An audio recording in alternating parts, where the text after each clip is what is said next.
Hello my dear friends, you're in the Military Summary channel, and today we will discuss the situation in Ukraine on the 29th of June of 2024. Today we have a lot of very interesting updates, so let's start. And first we're going to talk about Kharkiv direction. Let's start with Zolochiv direction more precisely. For example, in this video that was published by the Russian site, we see how the Russians discovered the concentration of Ukrainian forces in the vicinity of the village by the name of Adnorobovka, and after the reconnaissance operation, the Russians start bombing and attacking the territory. I'll remind you that a few days ago the Ukrainian sources, the Ukrainian mappers Deep State, adjusted their maps and reported that the Russians, as a result of offensive operation, managed to establish complete control over the village by the name of Sitnitsky Kazachok, and now we start receiving updates of how the Russians were bombing few more villages along the borderlands. Maybe the Russians do have some plans to attack in this direction as well. Now let's move further, and now we are moving to Volchansk. We have significant number of geolocations and updates. As you can see, we received a lot of very interesting and useful information during the previous 24 hours. First, let's talk about changes on map. Today, the Ukrainian sources published the video of how they were bombing and attacking the Russians inside of the aggregate plant, which confirms Russian control over this part of the area.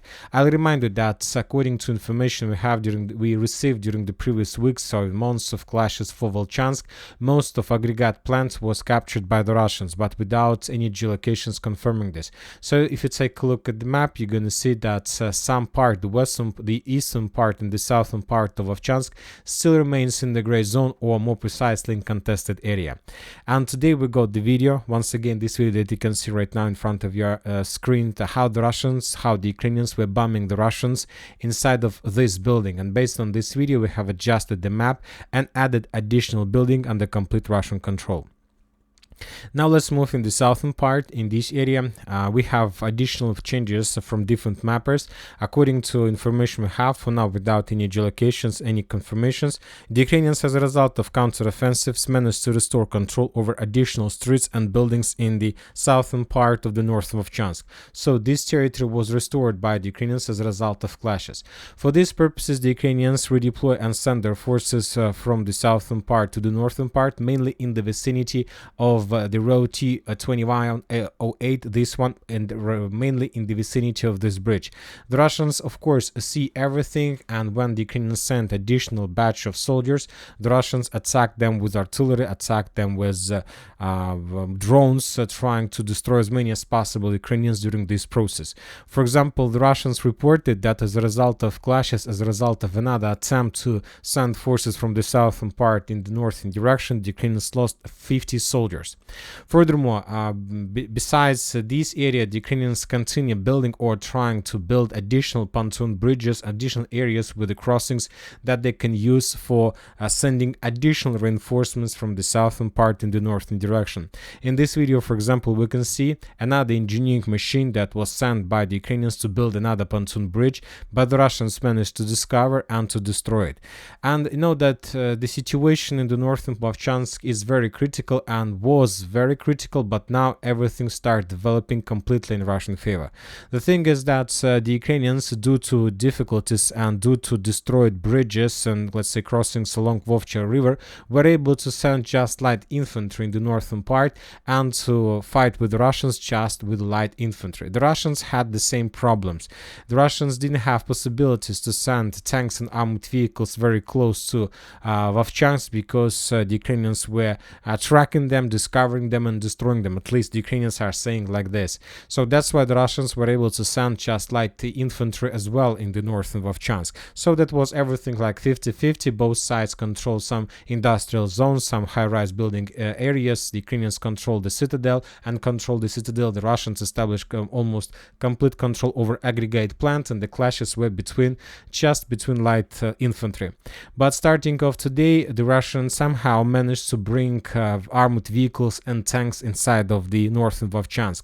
Today we got a lot of videos of how the Ukrainians of 57th Mechanized Brigade were hunting the Russians inside of the town in the northern part. For example, in this video we can see a convoy of 3 armored vehicles that were moving in the northern part between aggregate plants and the citadel, and as you can see, the Russians somehow managed to bring significant number of armored vehicles inside of the city, inside of the northern part.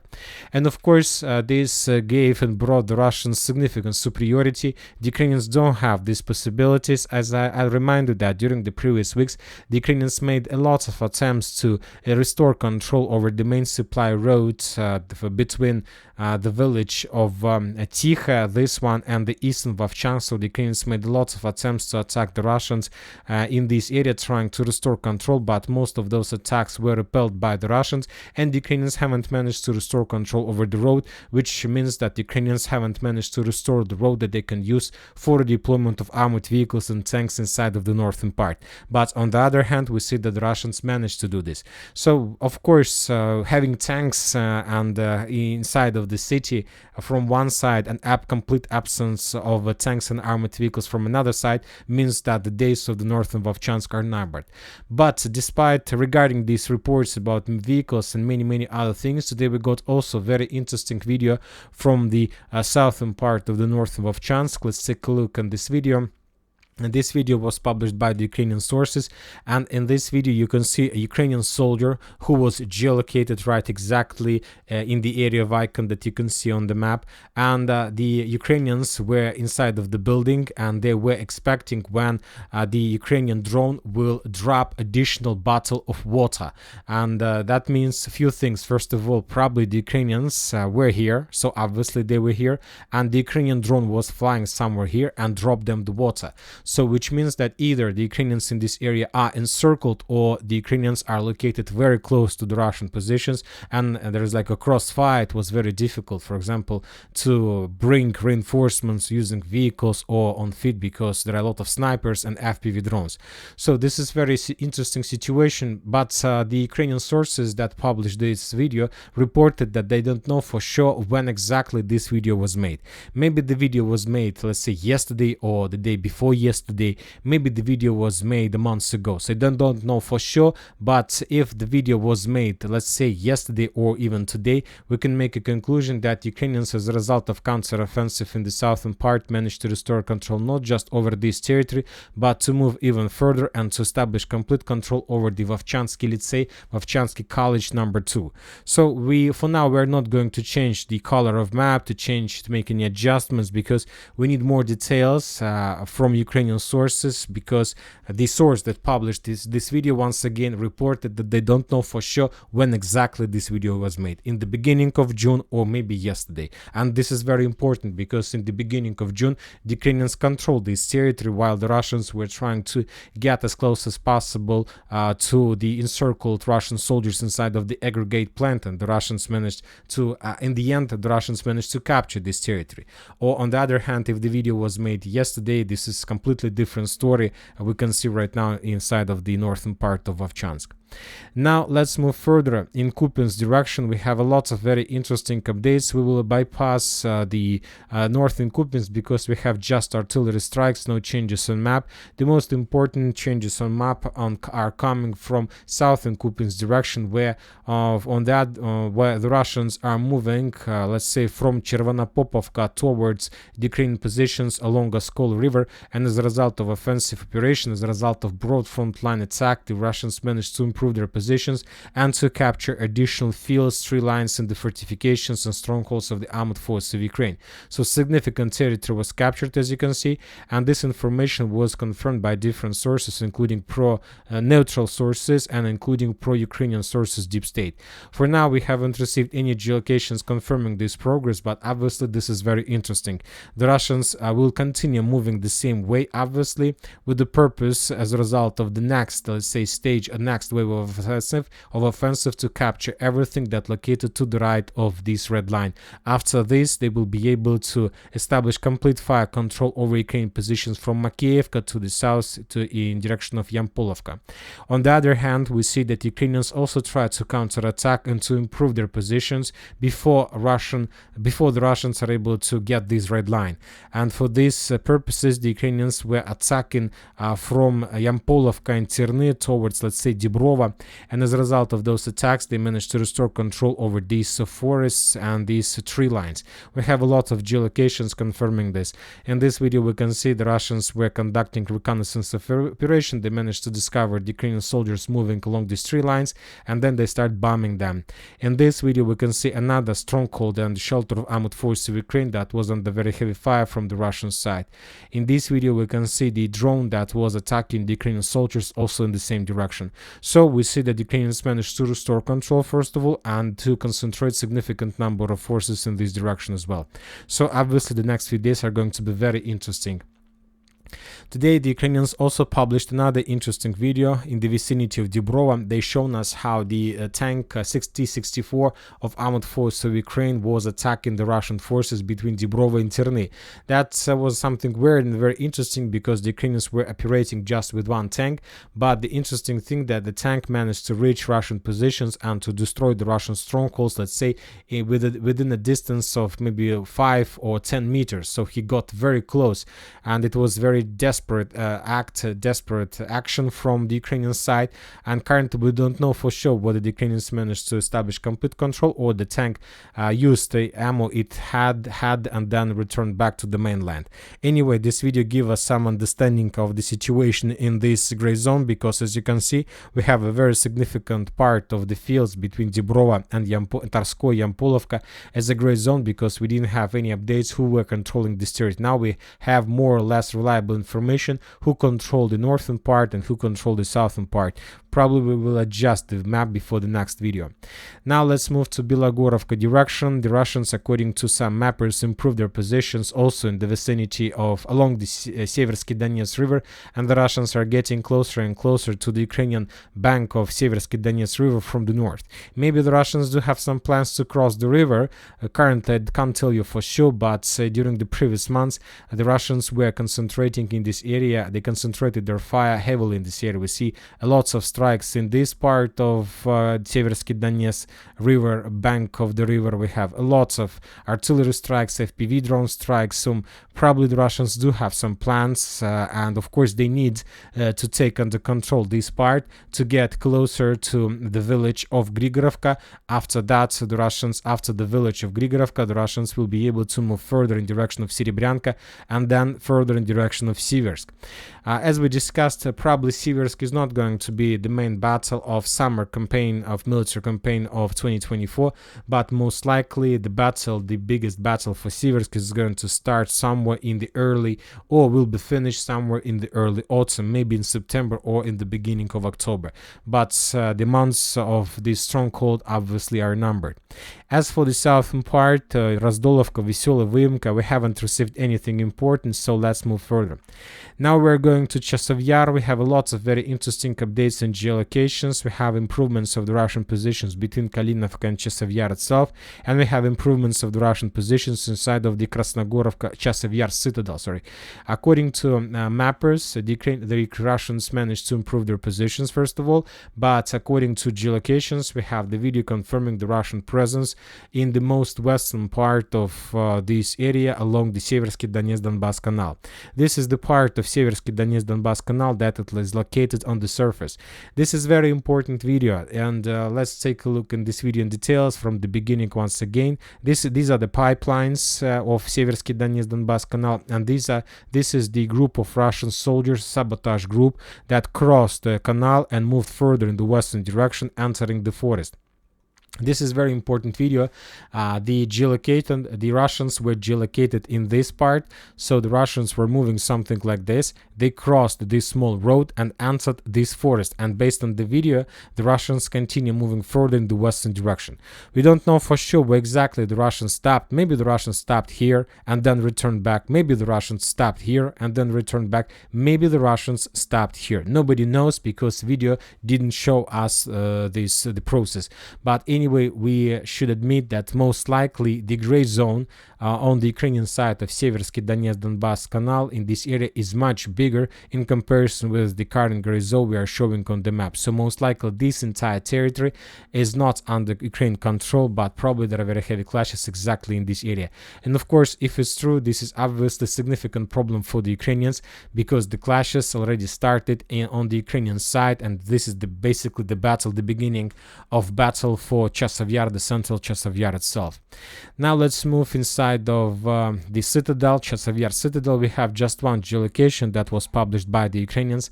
In this video we can see the Ukrainian FPV drone who was attacking and FPV droning the Russians in the garages in the same area, and of course in this building. In this video we can see how the Ukrainians were dropping bombs from FPV drone inside of the building, trying to get the bomb into another hole. So the Ukrainians were FPV droning this building, which confirms that the Russians, by the time when the drone was bombing them, were already inside of this building. So the first building of the citadel, Chasiv Yar citadel, has fallen. Now let's move further. We are going into Toretsk-Dzержinsk direction. We got a lot of very interesting updates from this territory as well. There are very heavy clashes, as we can see. We have huge important reports and geolocations, and the most important is that, according to the Ministry of Defense of Russian Federation, the Russians, as a result of very heavy clashes and assault operation, managed to establish complete control over the village by the name of Shumy. This is a small village between Pivnichne and let's say Gorlovka itself, and this territory was captured by the Russians. At least the Russians probably managed to capture even more, but this is the let's say the borders of the village, and this is the information we received from the Ministry of Defense. Also, we have the video from the Ukrainian sources of how they were continue FPV droning the Russians inside of the pump station, which also confirms that this territory still remains under complete Russian control. And the most important updates are coming from the town, from the village by the name of Pivdenna, or South village by the name of South, if translate. Today we have two mappers update. The first report we received from Deep State, and according to this report, the Russians managed to break through the Ukrainian defense belt to capture significant territories, including the coal mine by the name of South, this Terikon and the landfill, and to capture a very big part of residential area in this to the south of the next citadel that located in Pivnichne, the town of Pivnichne. Later we got additional update from Syriac map. He also confirmed this information. For now we still haven't received any updates regarding this progress, but we have adjusted this territory as a contested. This is very important progress, because if you remember, when this battle started, we have added on this map lots of strongholds. So this is the first stronghold, the coal mine, northern coal mine. This is just residential area, another stronghold, another citadel. This is the citadel with the railway station and another coal mine and the Terikon.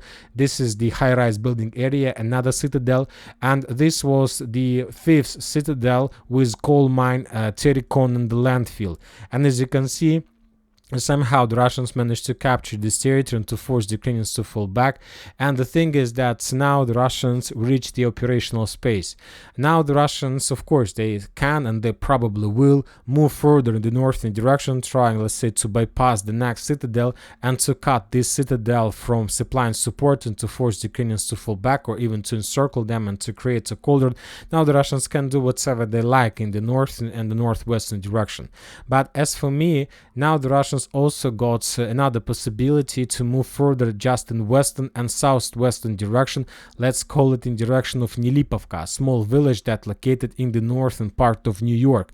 Now the Russians can move here as well, and if the Russians are going to do this, they can cut New York from supplying support of Toretsk supplying support and to create a cauldron. Because I'll remind you that a few days ago we got reports that the Russians started their offensive towards New York from the southern direction, and they managed to capture additional buildings. So from this perspective, we see that the Russians are moving from the southern direction of New York and from the northeast in direction of New York as well. And this can lead to significant problems to the Ukrainians. Furthermore, don't forget that there are also very heavy clashes in the vicinity of Alexandropol, and this attack aims to get the town of Sukhaya Balka, this area, and to cut New York from the west, supplying support from the west as well. So now the Russians can do whatever they like. If this stronghold fell today, that means that they have lots of chances, lots of opportunities, where to move, how to go. And don't forget that most of the forces from every single line of combat contact were redeployed to Kharkiv direction for stabilization, and this area has a lot of problems right now, and according to information we have, the Ukrainians don't have enough of forces to hold the Russians in this direction. Now let's move to the western Avdiivka direction in the vicinity of Ocheretsino, Sokol, and many other villages.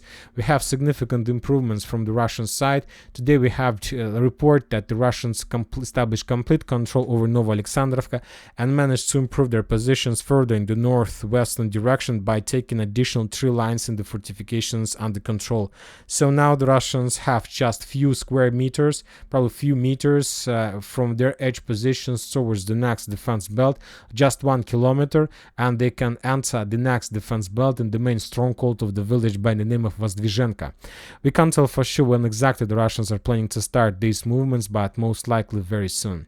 Now let's move to Sokol. According to different mappers, the Russians managed to establish complete control over this territory. This information was confirmed by deep state mappers and also by Syriac mappers. So Sokol was captured by the Russians. Furthermore, the Russians managed to capture lots of buildings inside of the village by the name of Yevgenivka. And we see the video of how the Russians were bombing the Ukrainians with flamethrower systems in Yevgenivka itself, trying to break the rotation process, or let's say to ruin the attempts from the Ukrainian side to send additional reinforcements from the west to the east in direction of the main clashes of main clashes. So this is the situation for here. Now let's move in the southern direction. As for Novosilovka Persha, for the first time probably for the previous week or two, we haven't received anything from this area. Just another map update by the, let's say, pro-Ukrainian mappers. The Russians managed to maintain the gray zone and to get very close to the village itself.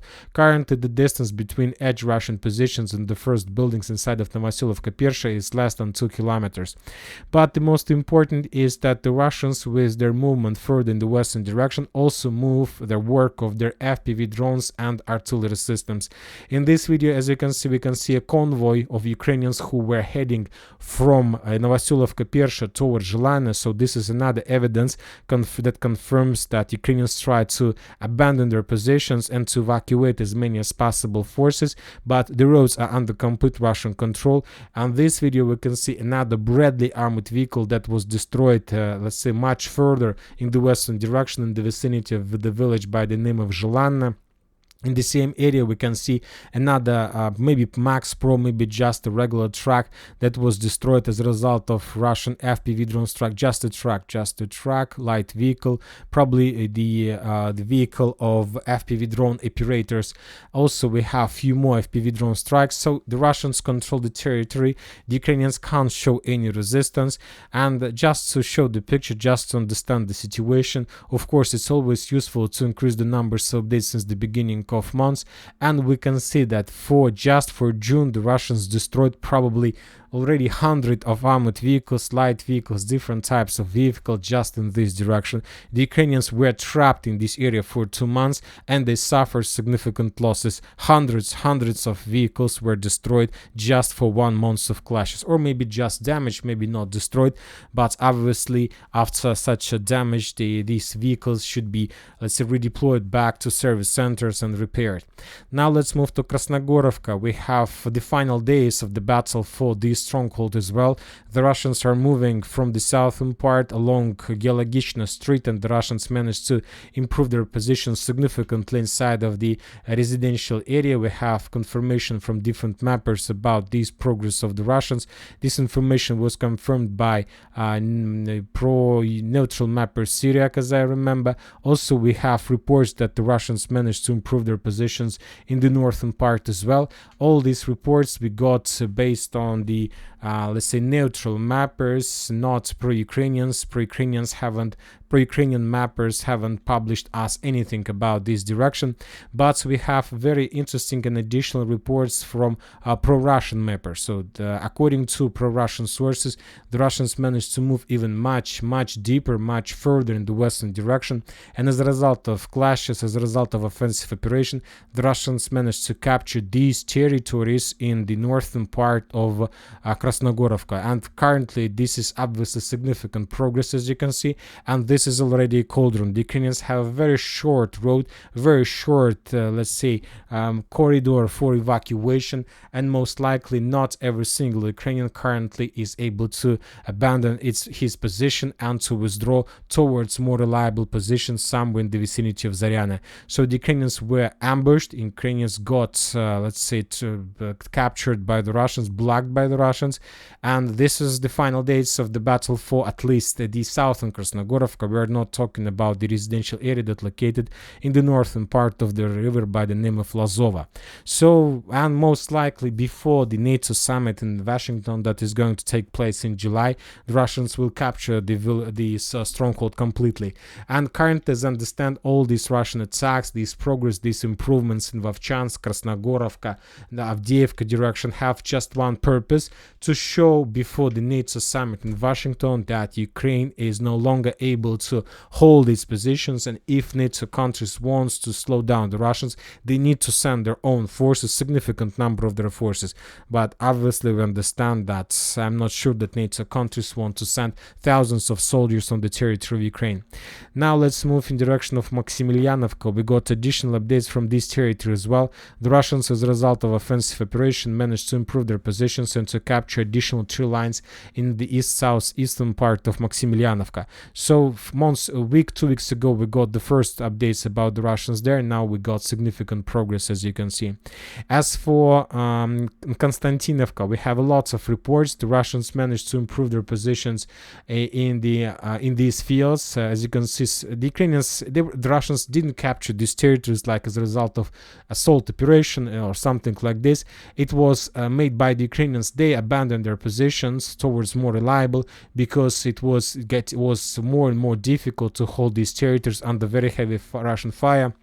The Ukrainians start suffering significant problems with logistics, so they just try to improve their positions and to move back as far as possible from this area. Now let's move further about the eastern part of Konstantinovka itself. Today we got geolocation published by the Ukrainian sources of how the Ukrainian FPV drones were attacking the Russians in the most eastern part of the village. So the Russian presence was geolocated here, which confirms that the Russians, as a result of clashes on the 28th, 9th of June, entered Konstantinovka itself. Of course, before that, the Russians were bombing the Ukrainian positions inside of the village heavily, conducting artillery preparation, and after let's say a few days of artillery strikes, they began this offensive. Now let's move further. We are moving to Rozhaina. Just few updates. Regular activity of FPV drones, nothing special, just the Russians were hunting the Ukrainians along the main streets, trying to break rotation, trying to break evacuation, and trying just to collapse the Ukrainians in this area. As for Zaporozhye direction, we haven't received anything important. The only video we got, very important video, not the situation on the ground, is the video that we received from the village by the name of Ukrainka. This is very important logistic hub, and in this video, as you can see, the Russians managed to discover the concentration of Ukrainian armored vehicles and tanks on the railways, and as a result of Iskander strike, that convoy was destroyed. The Ukrainians lost everything they had there, and we don't know for sure the exact number of casualties among the personnel, but most likely vehicles and material part was damaged successfully by the Russians. This is not the only case of Russian Iskander strike during the previous 24 hours. We got also very interesting video from Odessa region. In this video, for example, that was published by the Russians, we can see the Ukrainian Raider S-300 system, Raider, and of course we have the machine and equipment for controlling the system, and the Russians, as a result of Iskander strike, destroyed everything: radar, launching system, and of course the command center of this S-300 air defense system. So as you can see, during the previous 24 hours we got lots of updates, and the question is how the Russians managed to achieve such a big result, such a significant result just during one night, because during the previous days we haven't received anything like this, and now we got let's say the movements, the progress of the Russians starting off of Chansk and ending in Zaporozhye direction. And the answer to this question is very simple. Basically, most of the mappers make their updates, adjustments on the map based on pro-Ukrainian resources. If Ukrainians publish geolocation of how they were attacking the Russians, the mappers adjust their maps.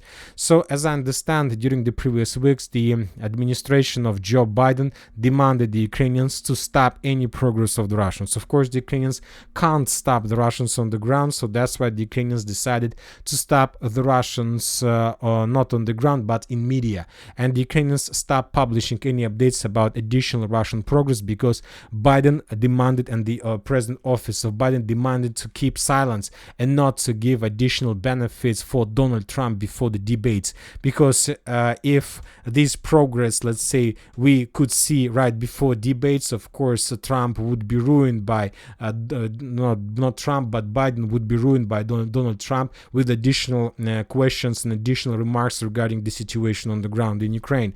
But after debates ended, we see that Ukrainians published significant number of updates all over the entire territory, which confirms that they were just keeping all these updates until the end of the debates. So this is just a very, very difficult but simple truth about this situation. And we continue receiving additional reports from the borderlands between Republic of Belarus and Ukraine. The Belarus reported that the situation on the border of Belarus and Ukraine is difficult, but not obvious provocation have occurred yet, the National General Staff of the Belarusian Armed Forces reported. So this is, first of all, very interesting why this report was made by the Belarusian Armed Forces General Staff. So why is that? Because it's the situation on the border. It should be reported by some border detachment and or border office, but not by the General Staff. So which confirms that something big is going to happen, or at least Belarus or Russia or Ukraine wants everybody to think that something big is going to happen in this area as well. And that's it for today. Military Summary channel reminds we condemn any violence in the world. Thank you for watching. Subscribe to my channel, put your likes, join my Patreon, and have a good day. Bye bye.